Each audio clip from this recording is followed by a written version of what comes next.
ಇಲ್ಲಿಯವರ ಹುಳುಕನ್ನು ಮುಚ್ಕೊಳ್ಳೋದಕ್ಕೋಸ್ಕರ ಡೆಲ್ಲಿಗೆ ಎಲ್ಲ ಶಾಸನ ಕರ್ಕೊಂಡು ಮುಖ್ಯಮಂತ್ರಿಗಳು ಹೋಗಿರೋದು ಎಷ್ಟು ಮಟ್ಟಿಗೆ ಸರಿ ಅಂತ ಅವರೇ ಯೋಚನೆ ಮಾಡಬೇಕು.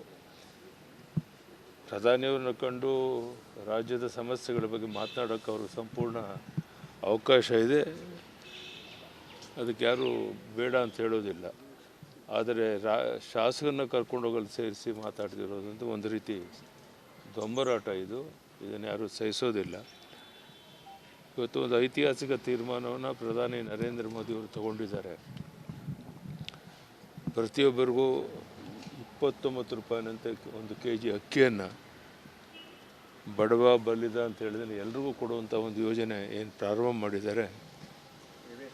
ಇದರಿಂದ ಹಸಿವಿನಿಂದ ಮುಕ್ತರಾಗೋದಕ್ಕೆ, ಬಡವರು ನೆಮ್ಮದಿಯಿಂದ ಬದುಕೋದಕ್ಕೆ, ಎಲ್ಲ ವರ್ಗದ ಜನರು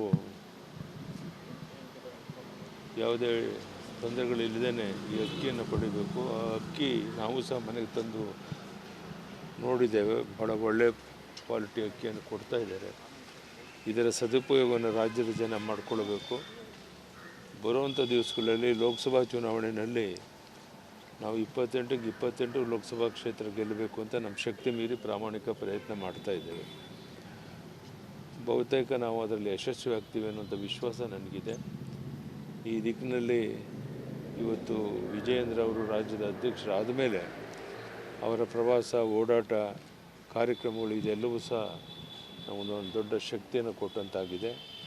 ಇದೆಲ್ಲದರ ಉಪಯೋಗವನ್ನು ಮಾಡಿಕೊಂಡು ಪಕ್ಷವನ್ನು ಬಲಪಡಿಸೋ ಕಡೆ ಹೆಚ್ಚು ಒತ್ತನ್ನು ಕೊಡ್ತೇವೆ. ಸರ್, ತಾವು ಕಿಸಾನ್ ಸಮ್ಮಾನ್ ಯೋಜನೆಯಡಿ 40,000 ಕೊಡ್ತಾ ಇದ್ದೀವಿ ನೀವು CM ಆಗಿದ್ದಾಗ. ಈಗ ಅದಕ್ಕೂ ಕೂಡ ದುಡ್ಡು ಹೋಗ್ತಾ ಇದೆ. ಅಲ್ಲಿ ಇದೊಂದೇ ಅಲ್ಲದೆ ಕಿಸಾನ್ ಸನ್ಮಾನ್ ಯೋಜನೆಗೆ ಏನು ನಾವೇನು ರೈತರಿಗೆ ಅನುಕೂಲ ಆಗಲಿ ಅಂತ ಒಂದು ಮಾಡ್ತಾ ಇದ್ದೋ ಅದನ್ನು ಕಟ್ ಮಾಡಿ ಯಾವುದೋ ಪುಕ್ಕಟ್ಟೆ ಕೆಲವು ಕಾರ್ಯಕ್ರಮ ಕೊಡ್ತಾನೆ ಅಂತೇಳಿ ಹೇಳ್ಕೊಂಡು ಓಡಾಡ್ತಿರುವಂಥದ್ದು ಎಷ್ಟು ಮಟ್ಟಿಗೆ ಸರಿ ಅನ್ನೋದು ಪ್ರಶ್ನೆ. ಬಹಳ ಮುಖ್ಯವಾಗಿ ಇವತ್ತು ಪ್ರಧಾನಿ ನರೇಂದ್ರ ಮೋದಿಯವರು ಸಬ್ಕೆ ಸಾಥ್ ಸಬ್ಕೆ ವಿಕಾಸ್ ಸಬ್ಕೆ ಈ ಒಂದು ಆಧಾರದ ಮೇಲೆ ಎಲ್ಲ ವರ್ಗದ ಜನರಿಗೆ ನ್ಯಾಯ ಒದಗಿಸ್ಕೊಡುವಂಥ ಪ್ರಯತ್ನ ಏನು ಮಾಡ್ತಿದ್ದಾರೆ. ಇದನ್ನು ದೇಶದ ಜನ ಮೆಚ್ಚಿದ್ದಾರೆ.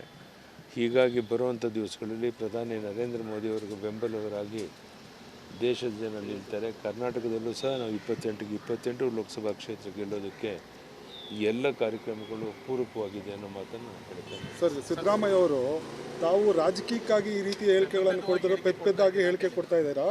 15ನೇ ಹಣಕಾಸು ಯೋಜನೆ ಒಂದು ಏನೋ ಮೀಟಿಂಗಲ್ಲಿ ನಾವು ಹೇಳಿದ್ದೀವಿ, ಆದರೆ ಮೋದಿ ಅವ್ರು ಕೊಟ್ಟಿಲ್ಲ ಅನ್ನೋ ಒಂದು ಆರೋಪ ಮಾಡಿದ್ದಾರೆ. ಸಿದ್ದರಾಮಯ್ಯನವರು ಈಗಾಗಲೇ ಡೆಲ್ಲಿಗೆ ಹೋಗಿದ್ದಾರಲ್ಲ, ಹೇಳಿದ್ದನ್ನೇ ಹೇಳ್ಕೊಂಡು ಅವ್ರು ಕುಂತಿದ್ದಾರೆ.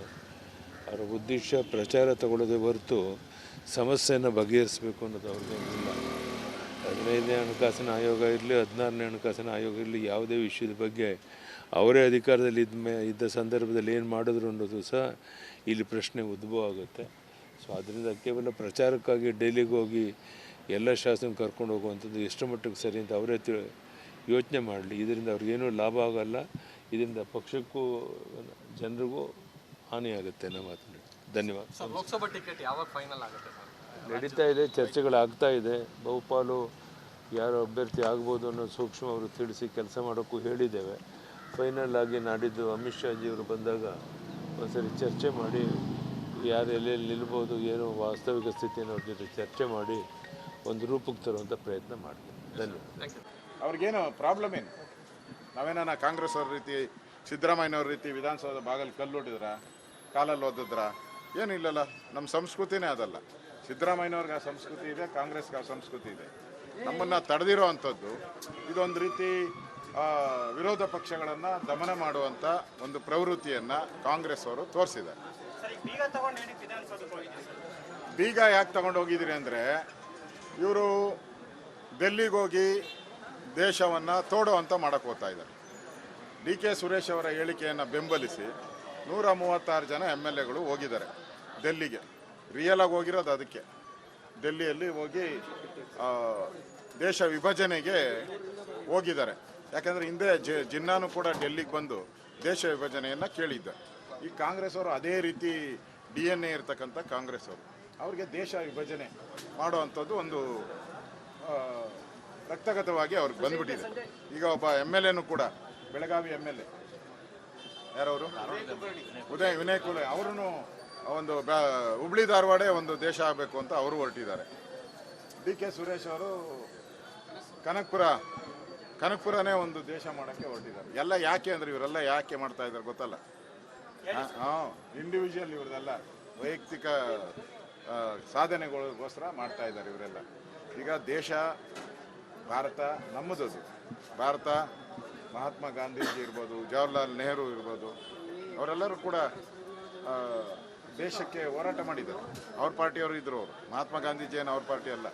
ಸರ್ದಾರ್ ವಲ್ಲಭಾಯ್ ಪಟೇಲ್ ಅವರು ಇರ್ಬೋದು, ಭಗತ್ ಸಿಂಗ್ ಇರ್ಬೋದು, ಇವರೆಲ್ಲರ ಬಲಿದಾನದಿಂದ ಇವತ್ತು ನಮ್ಗೆ ಸ್ವಾತಂತ್ರ್ಯ ಸಿಕ್ಕಿದೆ. ಆ ಸ್ವಾತಂತ್ರ್ಯ ಸೇನಾನಿಗಳು ನಮ್ಮ ಕರ್ನಾಟಕದಲ್ಲೂ ಕೂಡ ಲಕ್ಷಾಂತರ ಸ್ವಾತಂತ್ರ್ಯ ಹೋರಾಟಗಾರರು ಅವರೆಲ್ಲರಿಗೂ ಕೂಡ ಅವಮಾನ ಮಾಡಿದ್ದಾರೆ. ಈ ಸ್ಟೇಟ್ಮೆಂಟ್ ಕೊಟ್ಟು ದೇಶ ವಿಭಜನೆ ಆಗಬೇಕು, ಆದರೆ ಏನು ತಪ್ಪು ಅಂತ ಹೇಳಿದ್ದಾರೆ. ಇವತ್ತು ಅವ್ರ MLA, ಕಾಂಗ್ರೆಸ್ MLA ಆದರೆ ಏನು ತಪ್ಪು ಅಂತ ಕೇಳಿದ್ದಾರೆ. ಆಯ್ತಪ್ಪ, ನಾಳೆ ಟಾಟಾ ಇದ್ದಾನೆ, ಟಾಟಾ ಬಿರ್ಲಾ ಅವ್ರ ಆಫೀಸು ಕರ್ನಾಟಕದಲ್ಲೂ ಇದೆ. ಅವ್ರು ಹೇಳ್ತಾರೆ ನಮ್ಮ ಟ್ಯಾಕ್ಸು ನಮ್ಮ ಕಂಪನಿಗೆ ಅಂತ. ಯಾರು ಕೊಡ್ತೀರ ಅವಾಗ? ಬೆಂಗಳೂರಲ್ಲಿ ನಮ್ಮ ರೋಡ್ಗಳಿದೆ, ಭಾಳಷ್ಟು ಜನ ಒಳ್ಳೊಳ್ಳೆ ಸದಾಶಿವನಗರದಲ್ಲಿ ಟ್ಯಾಕ್ಸ್ ಒಂದೊಂದು ಬಿಲ್ಡಿಂಗೂ ಕೂಡ ಸುಮಾರು 5 ಲಕ್ಷ 10 ಲಕ್ಷ ಹಣ ಕಟ್ತಾರಪ್ಪ. ಸದಾಶಿವನಗರ ಪ್ರತಿಷ್ಠಿತ ಬಡಾವಣೆ ಸದಾಶಿವನಗರ. ಅಲ್ಲೇ ಡಿ ಕೆ ಶಿವಕುಮಾರ್ ಅವರು ಇರೋದು, ಡಿ ಕೆ ಸುರೇಶ್ ಅವರು ಅಲ್ಲೇ ಇರೋದು. ನಾಳೆ ಬಂದ್ಬಿಟ್ಟು ಇಡೀ ಸದಾಶಿವನಗರದಲ್ಲಿ ನಾವು ಟ್ಯಾಕ್ಸ್ ಕಟ್ತೀರಿ, ಹೈಯೆಸ್ಟು ಎಲ್ಲ ಹಣವನ್ನು ಸದಾಶಿವನಗರಕ್ಕೆ ಕೊಡಬೇಕು ಅಂದರೆ ಸ್ಲಮ್ಗಳ ಕತೆ ಏನು, ಬಡವರ ಕಾಲೋನಿಗಳ ಕತೆ ಏನು, ವಿದ್ಯಾಭ್ಯಾಸದ ವಿದ್ಯಾರ್ಥಿಗಳ ಕತೆ ಏನು? ಇದೆಲ್ಲ ನಾಟಕ. ಸಿದ್ದರಾಮಯ್ಯನಿಗೆ ಇವೆಲ್ಲ ಗೊತ್ತಿಲ್ವಾ? ಸಿದ್ದರಾಮಯ್ಯ ಹೇಳ್ತಾರೆ ಮೋದಿ ಮುಂದೆ ಮಾತಾಡೋ ಧೈರ್ಯ ಇಲ್ಲ ಅವರಿಗೆ. ನಾವು ಪ್ರತಿಭಟನೆ ಮಾಡ್ತಾ ಇದೀವಿ ಅಂತ ಅವರು ಬೆಂಗಳೂರಲ್ಲಿ ಪ್ರತಿಭಟನೆ ಮಾಡ್ತಾ ಇದ್ದಾರೆ ಅಂತ ಹೇಳ್ತಾ ಇದ್ದಾರೆ. 14 ಬಾರಿ ಬಡ್ಜೆಟ್ ಬಂದಿರೋರು ನಿಮಗೆ ಮಾತಾಡೋಕ್ಕೆ ದಮ್ಮಿಲ್ಲ ಅಂದರೆ ನಿಮ್ಗೆ ದಮ್ ಬೇಕಲ್ಲ ರೀ. ಮೊನ್ನೆ ಬಂದಿದ್ರಲ್ಲ, ಮೊನ್ನೆ ಏರ್ಪೋರ್ಟ್ಗೆ ಬಂದಾಗ ಮಾಡಬೇಕಾಯ್ತು, ದಮ್ ತೋರಿಸ್ಬೇಕಾಯ್ತು. ಇವರು ಮೋದಿಯವ್ರ ಜೊತೆ ಬೇಕಾದಷ್ಟು ಫಂಕ್ಷನ್ ಬಂದಿದ್ದಾರಲ್ಲ, ಯಾರು? ಸಿದ್ದರಾಮಯ್ಯನವರು. ಅವಾಗ ಯಾಕೆ ದಮ್ ತೋರಿಸಿಲ್ಲ? ಅವಾಗ ಸೈಲೆಂಟ್. ಅವಾಗ ನಮಸ್ಕಾರ ನಮಸ್ಕಾರ ನಮಸ್ಕಾರ ನಮಸ್ಕಾರ, ಏನು ವಿಧೇಯತೆ. ಈಗ ಆಹಾ ವೈಬ್ರೆಂಟ್ ಏನು ಹೂ ಅಂತವ್ರೆ. ಈ ಆ ಹೂವನ್ನ ಮೋದಿಯವ್ರು ಬಂದಾಗ ಯಾಕೆ ಮಾಡಲಿಲ್ಲ ನೀವು? ನಮಗೆ ಹೇಳ್ತೀರಲ್ಲ, ನೀವ್ಯಾಕ್ರಿ ಮಾಡಿಲ್ಲ? ನೀವು ವಿರೋಧ ಪಕ್ಷ ತಾನೆ, ನೀವ್ಯಾಕೆ ಮಾಡಲಿಲ್ಲ? ನಿಮಗೆ ಕೇಂದ್ರ ಸರ್ಕಾರ ಏನು ಅನುದಾನ, ನಿರ್ಮಲಾ ಸೀತಾರಾಮನ್ ಸ್ಪಷ್ಟವಾಗಿ ಹೇಳಿದ್ದಾರೆ, ರಾಜ್ಯಕ್ಕೆ ಏನು ಅನುದಾನ ಬಿಡಬೇಕೋ ಎಲ್ಲ ಅನುದಾನವನ್ನು ಬಿಡುಗಡೆ ಮಾಡಿದ್ದೀನಿ ಅಂತ. ಅದಕ್ಕೆ ತಯಾರಿಲ್ಲ. ಅವ್ರಿಗೆ ಮನಮೋಹನ್ ಸಿಂಗ್ ಹೆಸರು ಹೇಳಿದ್ರೆ ಹಳೇದು ಬಿಡ್ರಿ ಅಂತಾರೆ. ಏನು ಮೋದಿ ಹೊಸದ? ಮೋದಿನೂ 10 ವರ್ಷದಿಂದ ಪ್ರಧಾನಮಂತ್ರಿಗಳಾಗಿದ್ದಾರಪ್ಪ. 10 ವರ್ಷದ ನಾವು ಬಿಡುಗಡೆ ಮಾಡಿದಾರಲ್ಲ. ಮೋದಿ 10 ವರ್ಷದಲ್ಲಿ 2,43,000 ಕೋಟಿ ಬಿಡುಗಡೆ ಮಾಡಿದ್ದಾರೆ. ಮನಮೋಹನ್ ಸಿಂಗ್ 80,000 ಬಿಡುಗಡೆ ಮಾಡಿದ್ದಾರೆ. ಉತ್ತರನೇ ಇಲ್ಲ ಇದಕ್ಕೆ. ಅವರು ಇನ್ನೂ ಉತ್ತರ ಕೇಳಕ್ಕೆ ಹೋಗಿ ಅವಾಗ ಬೆಲೆ ಏರಿಕೆ ಅದು ಇದು ಅಂತ ಹೇಳ್ತಾರೆ. ನೀವು ಹೇಳ್ರಿ, ರೈಲ್ವೆಗೆ ಎಷ್ಟು ಕೊಟ್ಟಿದ್ದಾರೆ? ಮನಮೋಹನ್ ಸಿಂಗ್ 10 ವರ್ಷ ಇದ್ರಪ್ಪ. ಕರ್ನಾಟಕದಲ್ಲಿ ಎಷ್ಟು ಹಣ ಬೇಡ, ಹಣ ಬೇಡ, ಎಷ್ಟು ಕಿಲೋಮೀಟ್ರ್ ಹೇಳಿ, ಎಷ್ಟು ಕಿಲೋಮೀಟ್ರು ಮನಮೋಹನ್ ಸಿಂಗ್ ಇದ್ದಾಗ ರೈಲ್ವೆ ಯೋಜನೆ ಆಯಿತು. ನ್ಯಾಷನಲ್ ಹೈವೇಸ್ ಗಡ್ಕರಿ ಅವ್ರು ಬಂದಾಗ ಎಷ್ಟು ಕಿಲೋಮೀಟ್ರ್ ಆಗಿದೆ? ಕಾಂಗ್ರೆಸ್ ಅವರಿದ್ದಾಗ ಎಷ್ಟು ಕಿಲೋಮೀಟ್ರ್? ಇಷ್ಟೇ ಹೇಳಿ.